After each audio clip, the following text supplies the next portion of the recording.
Hi, I'm Douglas Ferguson. Welcome to the Facilitation Lab podcast, where I speak with Voltage Control certification alumni and other facilitation experts about the remarkable impact they're making. We embrace a method-agnostic approach so you can enjoy a wide range of topics and perspectives as we examine all the nuances of enabling meaningful group experiences. This series is dedicated to helping you navigate the realities of facilitating collaboration, ensuring every session you lead becomes truly transformative. Thanks so much for listening. If you'd like to join us for a live session sometime, you can join our Facilitation Lab community. It's an ideal space to apply what you learn in the podcast in real time with peers.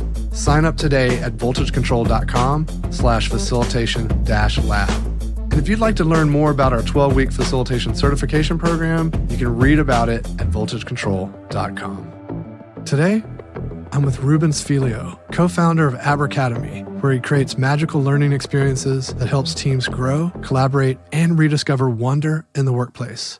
He blends professional development, psychology, and real magic to transform how people learn, work, and connect. Welcome to the show, Rubens.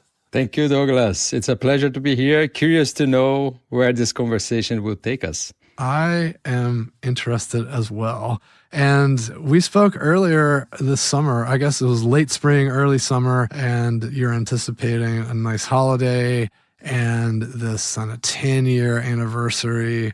A lot of excitement around that for you. So I've been looking forward to this conversation. And so I want to start by looking back at the dawn of Abracademy. In 2015, you and your co-founders set out to unlock the magic potential in people. So I'm just curious for the listeners, what inspired the idea of blending learning design and magic? Well, thanks for your question, Douglas. I guess in 2015, there was an idea of trying something different, like making learning more engaging in some way. And that kind of converged with this, how can I say, skill that I had. I've been a magician since I'm a teenager. And I met another magician. We start to talk about things, about possibilities. And that's when Alex told me, one of my business partners, he said, Rubens, what if we create a school of magic? And I said, wow, Alex, perhaps we don't create a school of magic, but if we could use magic to teach people other things, that could be beautiful. And that's how we started it. And at the time when you were thinking about teaching other things, were there needs you were noticing, or were there things that you were driven to help people understand about themselves or the world? Yes, I came from, after 20 years in advertising, I joined Hyper Ireland for a master's in digital transformation. So this year at Hyper gave me lots of space to think about the things I wanted to do, the business I wished to create. And that kind of brought me to realize that I wanted to work with people's transformation. You know, after working in communication for long, I wanted something more purposeful. And what I realized at Hyper is that digital transformation technology is just one side of the story. What's important is to change the other side, which is change the humans. And that kind of came together with this idea of bringing something new. So how can we help people transform and change? And magic seemed like a great way of doing it in an authentic manner with a different perspective. And did you meet Jenny at Hyper Island? Jenny Thielen, a good friend of Voltage Control and familiar with her work for a long time now. And I know she's with you over at Abracademy. So did y'all meet when you were at Hyper Island? No, not at a time. Jenny joined us 2 years ago. Of course, when we hear that each other went through a Hyper Island experience, then it makes everything easier, right? But at the time, we didn't know each other. We have lots of friends in common that are there or were there. But yes, it's a recent acquaintance, let's say. Yeah. And so coming back to beginnings, how did you first get into magic? What was the original draw there? Yeah, I had this drive for performance. So first I started doing juggling. I liked circus. I played with circus in my early teen days. And then one day I saw this magic course and that triggered my curiosity. I said, oh, let me take it. It was before YouTube, so I had to become an apprentice of a magician, which was quite interesting. I was an apprentice for 4 months, and then I graduated with a magic show. So that was fun, and that kind of, I started the journey Then I became very passionate for a few years. And then as my career took off in other realms, then it became just a hobby until Abracademy. And what was your first magic show? Do you remember? Was there anything interesting about one of your early magic shows that's memorable? Yeah, it was old times, traditional magic. But I do remember that I performed 3 magic pieces, and one of them was like with doves. So I worked with doves for a few years, later on became bigger stage show. But yeah, today people don't work with doves anymore. But I had 2 doves, would nurture and train them, and we worked together, collaborated well. Oh, wow. So early on it was collaborating with doves, and now it's collaborating with people. Yeah, exactly. I mean, I did other things. I like very interesting pieces of magic, but yeah, that was a great start. So I'm just kind of curious about exploring more of the influences. There's a psychology, magic, coaching. How do you see them all fitting together? Yeah, I must say that first of all, there was my career in advertising as a creative director. I had to work with people from different backgrounds that had lots of different wants and needs and egos, and a lot of my talent was dealing with these people and bringing them together. So I think that is one part of the story of the foundational, things that later on played a role. But when we got together and started to explore how magic could help, the first year of Abracademy, we only worked with young people. And the need there was to give them confidence, to provide psychological safety so they could contribute. There was a sense of belonging that was born there. There was the element of play. We started to work with a number of schools, but also with the NHS. We did work with some kids that had mental health challenges, that struggled to keep their attention, even if it's for 30 seconds. And magic helped grasp that attention and then bring something new, some kind of learning. There is this element of the experiential learning that in part I start to experience at Hyper Island, but we took to another level. How can we make experiential learning interesting and powerful? So the psychology and neuroscience aspect comes from another need. I realized that for us to use magic for a purpose that went beyond entertainment, we needed to bring credibility. So from the onset, we partnered with a number of magicians that worked with Goldsmith University. They were researching true magic. And we started to do some collaboration. And for years, we had a scientist in the team. So we first started with a neuroscientist. Then we had a scientist that focused on well-being and positive psychology. Then we had another one that focused on decision-making. And now we have one that's about cross-cultural collaboration. So I think that was important to bring credibility to the work and the methodology we developed. So tell me a little bit more about the research. How did that work exactly? Well, there is a number of incredible scientists that do everything with magic. So they research cognition, they research attention control, they research connection, they research whether secrets help build trust or not. So there are a number of researches going on that use magic. And when I entered this collaboration with Dr. Gustav Kuhn, who also wrote a fantastic book called Experiencing the Impossible, published by MIT Press, and all this research is there somehow, not entirely connected to what Abracademy does, but lots of seeds of things that can be further explored. So my idea at the time was to do things that went beyond just a gut feeling. Oh, this could work, this could not work. And that has been working incredibly well. Any particularly memorable research that's come up that's really influenced your work? I guess in terms of the areas they research, for example, there is this element of perception and how perception works. And this is let's say, bringing awareness to the limitations of our perception. That it is something that we do using the magic. And it's fantastic because you can show something, then you show that people didn't see it. It's in their faces, right? And then you bring the reflection and you can move forward. And there are lots of different researches in terms of, like where perception, where we don't see and where we see. And that's what we started to put together. There is also great research. We had Dr. Ugo Caffarati, who was our neuroscientist. He was researching wonder, and that moment that we experience wonder, the very moment of this cognitive dissonance, like that we see something that doesn't match our previous experiences, and then we have this moment of confusion, which is super powerful. But even more powerful is what comes after, which is curiosity.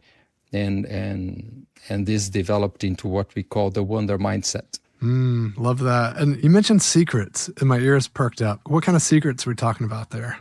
Yeah, it could be all kinds of secrets, right? When you share something with someone and you kind of give your confidence to this person in a way, does that help or not help building trust? And it's still controversial. I don't have an answer, but the indication is yes. But the circumstances may vary depending on what you share and what's the intention behind sharing. Yeah, it's not binary, right? Like there's a level of intimacy maybe we're willing to go into. Yeah, and this is something I learned working with scientists along these 10 years is that research is difficult. It's difficult because it researches a particular moment in time. So for example, if you want to research if a workshop is effective or not, it's not that it doesn't work scientifically straightforward because there are so many elements into a workshop. So you can research probably one piece of it, a little part, one exercise, but not the whole thing. Becomes a lot. Yeah, it's really hard to control, right? When you think about controlled experiment, it's like, how do you exactly compare an organization that did the thing versus one that didn't do the thing? And were all the circumstances the same and all the outside variables? It's interesting to think about, especially when you compare someone doing scientific research in a more like specifically scientific realm versus like a business realm. Exactly, yes. I'm still kind of stuck a little bit here in these kind of formative moments. Can you share a moment or a story around an early ta-da moment that you had with a client? Yeah, I guess it was very interesting because first we worked with the schools, and after a year we were going bankruptcy, right? It's not easy to work with schools. I didn't have knowledge about the grant space, how to, like apply for grants. So we started to shift our work towards the corporate space and, work with in the workplace. So we created the first workshop. It was a pilot. And then immediately we got like a workshop with comic relief, followed by Twitter. And then came Freeformers, which was another learning company that after doing the workshop with us, they said, hey, we have this possibility of pitching for a project with HSBC. Would you like to join us? They thought the magic could bring something special to the proposal. So we pitched together and we won. So all of a sudden, young company in collaboration with Freeformers, we had to train 4,500 people. And I think this period, it was for a 9-month period, we used magic and we start to train our facilitators, magilitators we call them, because they blend magic and facilitation. And I think the insight there was about the potential of magic, because I had this idea that magic could teach certain things. But what I start to realize doing it more and more is that it was vast, because magic has so many different elements, from the neuroscience to the psychology, to the empathy, to the relationship with the audience, to the mastery, to the control of attention. So it is so vast that in this space of 9 months, we could really, like repeating it again and again and again, see that we had a proper business in our hands that demanded more and more attention. Yeah, and it's fascinating, all the variants of things that you can explore there. And I'm curious, which things did you find to be challenging? I'm sure that some things were magic just was ready fit for, right? But what were the things as you're building the business and working with the clients that you're like became real head scratchers or like, oh, we really have to spend some time tackling this one? Because I asked that question because I'm the most proud of those kind of moments when we hit the obstacles and really figured it out. So I'm curious, like what you ran into over the years like that. Okay, yeah, I'm gonna share some, and then you share yours, so we learn from each other. But I think one element that's always difficult is to blend all together, blend the science, blend the learning, blend the play, so making things make sense together. So if you're developing a new session, let's say, to talk about attention and how we notice the world, let's say, like bringing all these elements together in a way that's useful for teams, organizations, that is always takes time and takes effort. Over these years, we have developed about 15 magical moments, we call them. They are three-hour sessions that have one focus, right? Could be unlocking creativity. We have another one called unleashing imagination. We have the power of perception. So each one of them does one thing. So developing one, it's one of my biggest pleasures to create something new using this vast resource that is magic, and also using, as we talked about, professional development, psychology, and everything else. Yeah, I think that single focus is so valuable. I think oftentimes people try to cram too many things into their agendas and it comes from often a healthy place of we want to do a lot for the user. We want to bring a lot of value, right? But it ends up just being distracting and overwhelming. Yes. And you see, sometimes you create something that you find amazing, but maybe people are not ready for it, or, like it's not their focus at the moment. I don't know how you find it. Would be curious to hear one of your experiences there.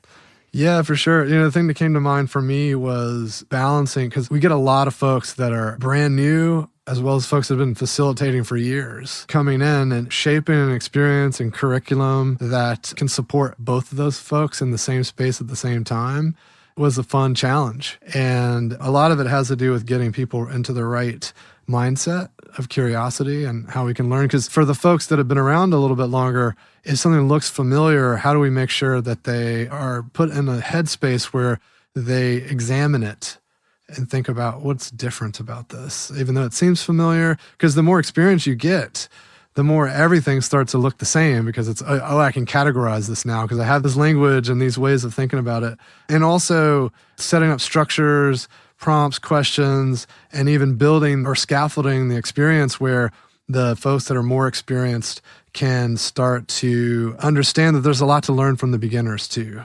Mm-hmm. Just in how they show up and how they ask questions and how they struggle, because that's part of becoming really masterful in your senior capacity is your ability to notice what novice folks are doing and how to even coach them. Being able to explain why you do things the way you do, because some stuff just becomes maybe a force of habit or intuitive after doing things for a long time. So building that capacity to be able to explain it to others, I think is really where you get into the higher levels of craft. Yes, indeed. And the passion that young facilitators bring, it's amazing, isn't it? So you have this blend of the experience that know how things work, and they are brilliant at creating these conversations that, like harvesting the learnings, but then you have this passionate, facilitator that brings the energy, wants to subvert things. I love that connection and that contrast. And in that regard, I would like to say that Abracademy has a very specific approach regarding magilitation, as we call it, which is we always have two people in the room.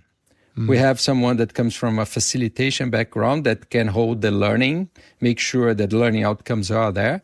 And we have someone coming from the magic background that is in charge of the magic, but of the joy, of the energy. So it's not fixed, because depending on the facilitator and the magician, it could be that the magician knows facilitation, it could be the facilitator knows magic, a bit of magic, and they play. And I love it because it allows you to bring energy and rhythm to a session that otherwise would be more difficult. Yeah, and it's sort of like the improv concept of the ensemble, right? You're bringing them together because they have these complementary qualities, and when they work together in a cohesive way, it's bigger than the sum of the parts. Definitely. When you find a team that becomes extraordinary, right? Because the two of them together make something even more fantastic. Yes. Yeah, and something I think is remarkable about what y'all are doing is if we step back and think about how magic is a powerful metaphor to begin with, right? Like, and anybody could just invoke the magic metaphor in our facilitation or in how we relate to work. But you're really taking it a deeper level, right? It's more of an experiential tool in addition to the metaphor. So I'd love to hear a specific example of actual illusions or magic that you're using to either shake up expectation or spark curiosity in learners. Yeah, thanks for the question, Douglas. I think I can share a few different things because it's not one thing. The answer is difficult. The first one is, it is, let's say, common that we use a metaphor. We present a magic trick and we share the main idea of the workshop there, or like something that we want to focus on. So we have a magic trick, for example, which is a small box, and we talk about how important it is for leaders to be curious, right? And we ask people, hey, what's in the box? And people say, oh, it could be a ring, could be this or that. And I say, no, actually, this is you. This is me, I say. And you can see that I'm quite blocked in my waist, quite squared. I need to stretch, in order to get moving. And so I take the elastic band off. As I say, stretch, I open. You say, but when I open, there is a surprise because there is another box inside the box. I say, but you see, like, it's not that easy because I'm more squared than it looks. I have all these defenses. I don't want to, change. But if I keep searching and then I open the other box, I find my values. And inside this little second box, there is like a sponge ball. It's like a little fluffy ball. And say, when I find my values, which is what I care about, what's important to me, magic happens. And this moment, when I reassemble the box that was outside becomes inside, and the one that's inside comes outside. So like that, I can talk about possibilities. So when I find my values, I can lead with integrity. And then as I open it again, there is another ball. So I say, hey, this becomes contagious. When I lead from within, I can bring more people with me. And there is a last movement where I bring another ball from a different color, and I talk about people from different backgrounds and all walks of life. So it straight away makes the point of the workshop. Let's lead from our values. Let's lead with integrity from our values. Yeah, what a great way to connect people into an important learning. And I imagine, too, with the magic flair, there's probably a bit of performance and how everything's presented and how the balls show up and these kinds of things. Exactly. I broke it down a bit just for you to kind of understand. But like when you do with the magic, it's quite, like captivating, and you create this wonder. And then from this moment of wonder, we have a conversation about wonder. What is wonder? How it impacts us? And then how curiosity is born. And then we invite people to be in this space of curiosity towards whatever they are doing. If it's a leadership workshop, could be about being curious about themselves, being more self-aware. If it is a team development work, it could be being curious about each other and how they work together.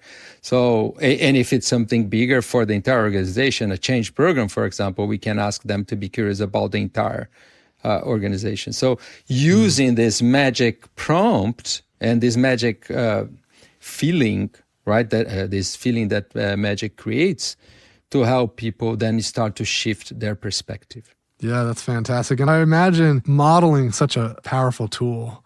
And so if magic can allow people to flip a switch and experience wonder, and then you can talk a little bit about what was it like to experience that and how can we harness that more readily in our work. I imagine that's a pretty pithy conversation, a lovely debrief to have with the team. Exactly.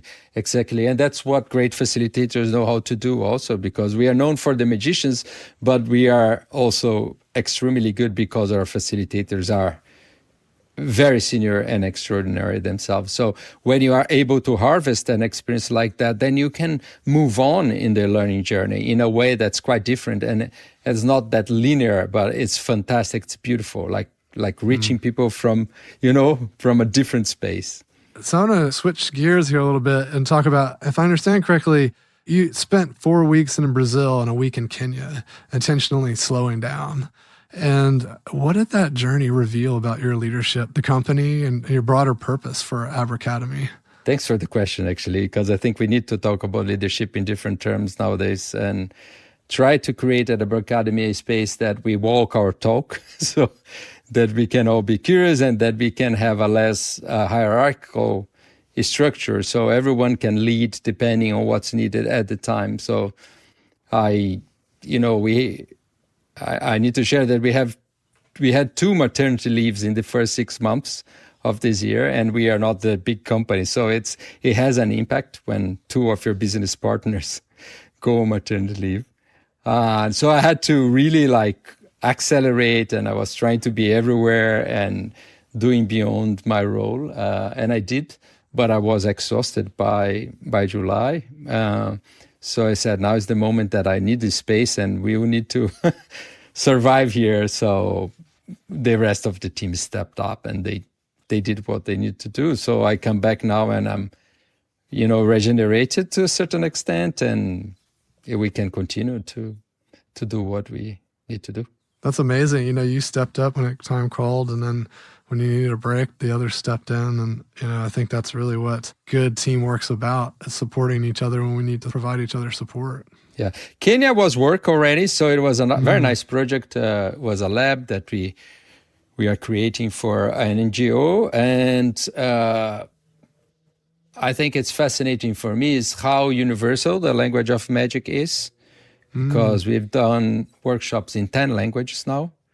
A countless number of countries, and it always works. And it works not only because the magic, but also because of the emotions that come out from magic. The spaces that magic allows you, they are quite global. If you talk about this feeling of wonder, that's a global feeling. Everyone in the world feels wonder.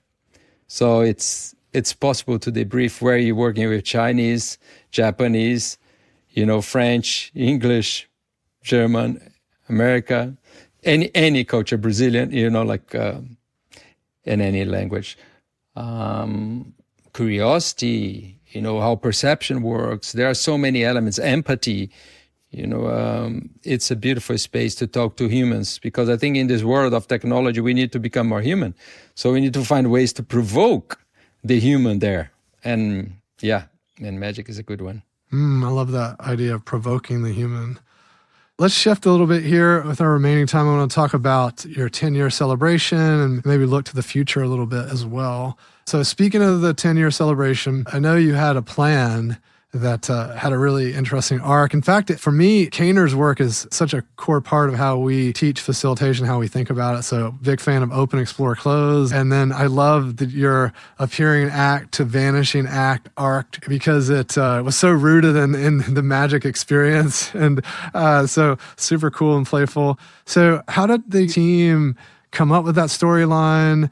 And, what does each phase mean to you? Just tell us a little bit more about this really thoughtful and creative journey that you're taking with the 10-year celebration. Yeah, so just to let everyone know, we are doing this 10-year anniversary schedule. It starts with this appearing act, which is September, October, right? So we kick off with visibility, with our stories, our origin stories. So it's about sharing these moments and milestones that we had. Then we go coming together to rituals. So this is the gathering. This is the moment for our community to connect all the facilitators, magilitators, the clients, the collaborators. Then there is a moment of gifting and giving, which is we call it the generous spell. So we want to gift inspiration, tools, sparks of magic for other people.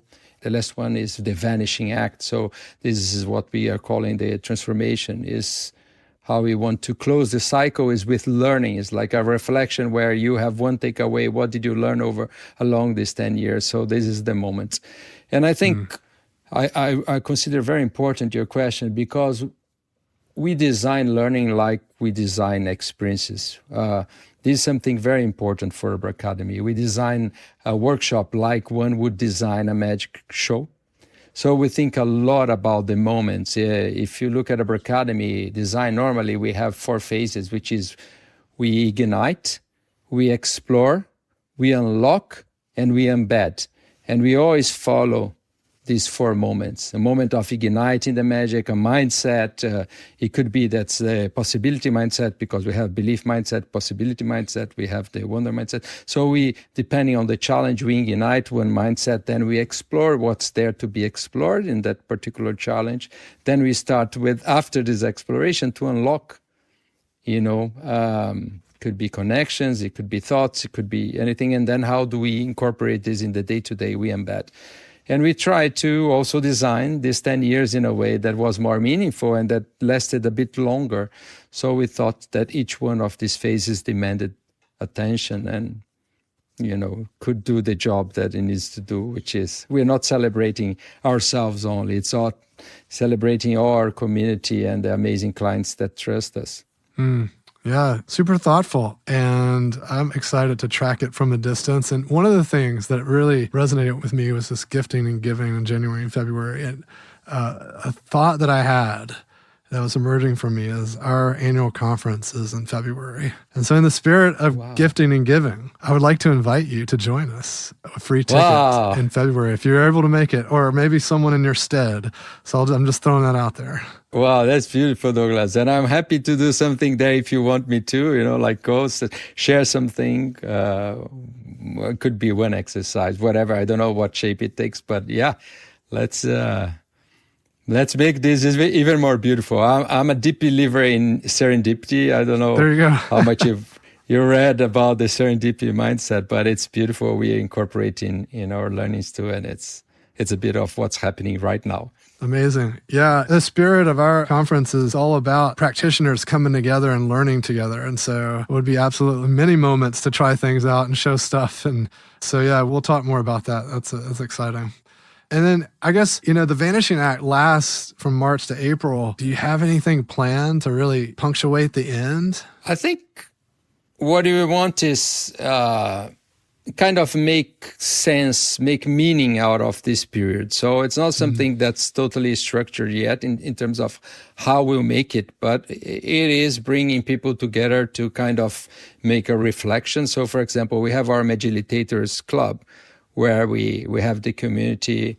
It's not a massive community, it's the people that work with us, but we want to bring them together, have a moment and share the learnings over this period, so we can create the future together also. So this can give us ideas and insights to a new moment. I think we also are firm believers in unforgettable experiences. Whatever we build is memorable. And when you create insight for people, when you create connection, you create something memorable. So I think this is a bit of what we are aiming at for this last act, let's say the Vanishing Act. Yes. Imagining the future also, obviously. From the past and the present, we can imagine the future, a bit like the magicians do, right? Yeah, it's kind of a bit of a lens that we can peer through. And speaking of the future, I was thinking about your next 10 years. I'm curious how you envision Abracademy's place in the evolving landscape. It's a very good question. And I guess the foundation is that in this world of technology, we need to become more and more human. So how can we push us to open up to this deeper humanity? How can we empathize much more? How can we be more daring, more creative? How can, we innovate? How can we create things together? Maybe collaborating in thousands instead of collaborating in dozens or in small groups. I would love to work with a group of 37,472 people. And can we create something there that's amazing, that's unique, that's different? And I think the technology will enable us to do that, right? So help people embrace uncertainty, help people become more and more curious. These are core skills that we need to live in the space of not knowing. Magic is about being in a space of not knowing. We're constantly not knowing. If you want to create the impossible, how can you know? You don't know. So how can we support that? I think there is a massive aspect in terms of people's well-being and how they can cope. I talk a lot about choosing curiosity over anxiety, choosing curiosity over ambiguity. So I think there's our beautiful spaces for us to deep dive and create new things and create learning that's engaging, but also that allows the human to be there. It's not like something that you look and then you forget it. That makes a difference. Yeah, to use your words, it has to be unforgettable. Yes. Yeah, I'm curious to hear a bit from you too. Where do you want to go next 10 years? Because it's a difficult question to answer, no? Well, certainly people hear from me on every one of these episodes, but, I echo your sentiment around leaning into our humanity. I think that AI is going to force us to do that. There's a lot of fear of job loss and these things, but I think just with any massive technological shift and invention, it's going to force us to reimagine what work is, what life is. We're only on the tip of the iceberg. I usually compare it to when the iPhone came out, amazing technology. App Store was also an amazing invention, but the first apps in the App Stores were calculators. Yes. So I want everyone to just think about the fact that we're in the era of calculator apps in the App Store. And so when do we move to, when we get to the point where we're like Uber is showing up, right? That's when this AI stuff is really going to be mind-blowing. Like people think it's mind-blowing now, but we're still in the early days. And as rapidly as it's accelerating, there's a lot more in store. And I think that it's important and incumbent upon us to think about our humanity, think about how we're showing up, think about the life that we want to create for ourselves. And it's easier to guide that now before it's like thrust upon us and we haven't been intentionally tending it. It's sort of like a garden, right? If we don't take the time to carefully put the pieces in place, then we'll end up with this overgrown garden that then we have to deal with. So the daily tending and learning and spending time with this stuff, I think is super important. So that's where I'm really focused. It's hard to have a very specific, concrete vision of what it's going to be like. Yeah. I just know that we need to spend time cultivating our humanness, being really curious about how it's changing and attentive to those things so we can set up structures that we're going to be comfortable with. Yeah.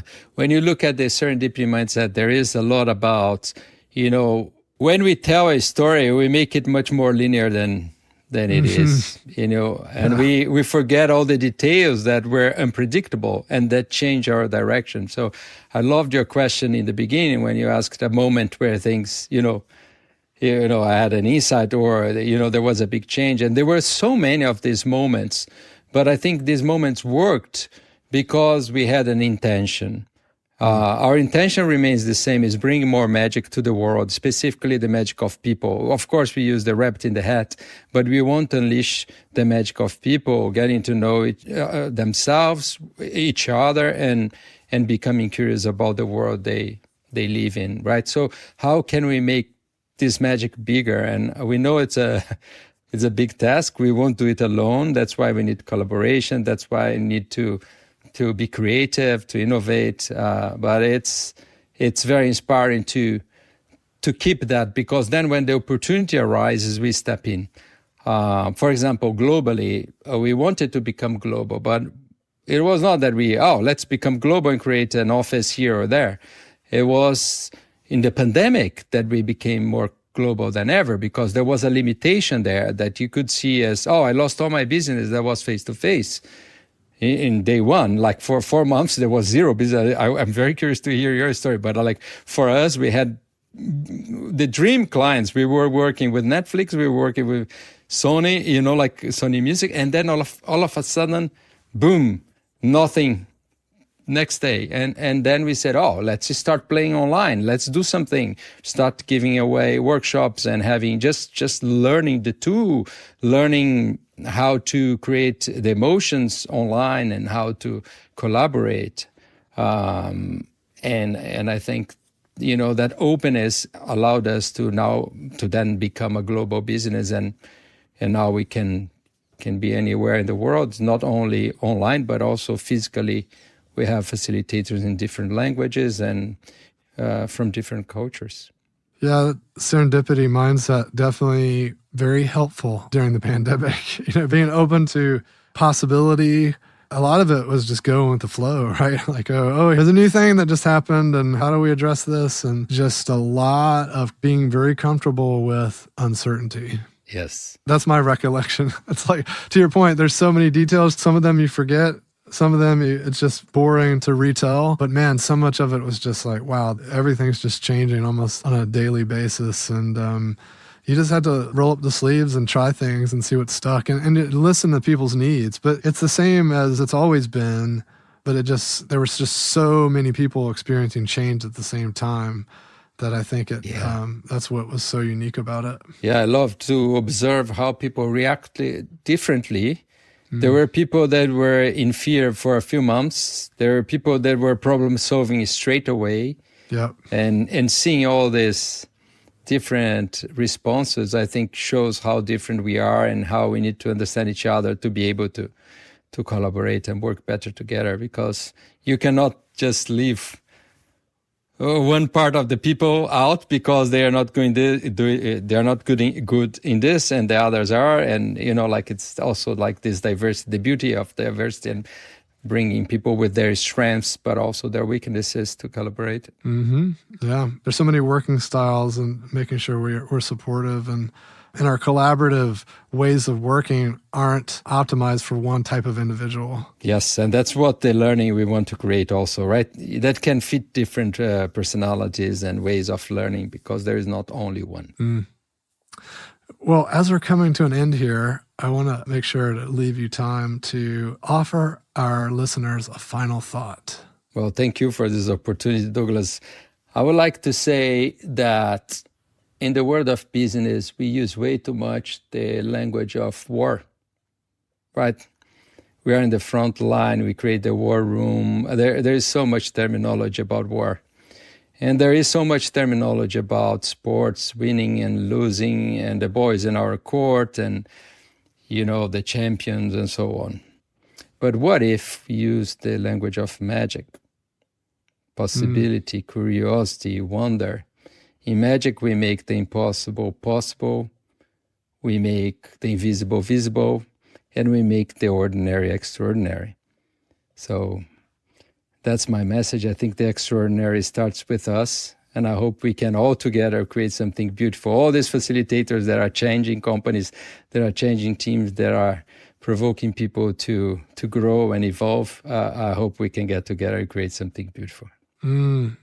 I really like that. There's so much of business language is militarized.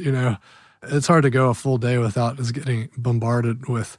In fact, that right there, I mean, is a little bit of a stretch. But there's so many places where these metaphors and jargon shows up, and I love the sentiment of like adopting more magical language, because I've heard of people saying they're going to demilitarize their language, but actually offering them up an alternative, I think, is powerful. And also, if we're really attuned to those things, what a fun way to have a memory device. There are these daily reminders of like, oh, I just said that, or I just used that, or someone just said that, and let that be our little memory device, our little reminder, the string around our finger that we need to be thinking more about magic. We need to be thinking more about wonder. So I love that invitation, Rubens. Oh, thank you.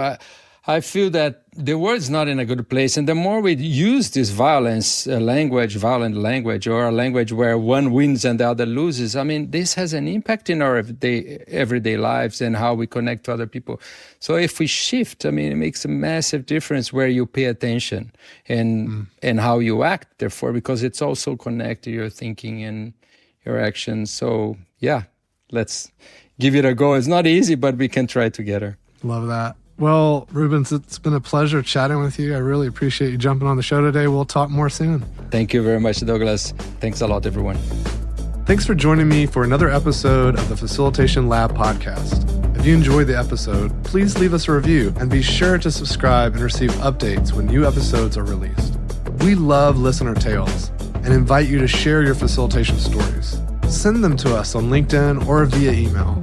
If you want to know more, head over to our blog, where I post weekly articles and resources about facilitation, team dynamics, and collaboration.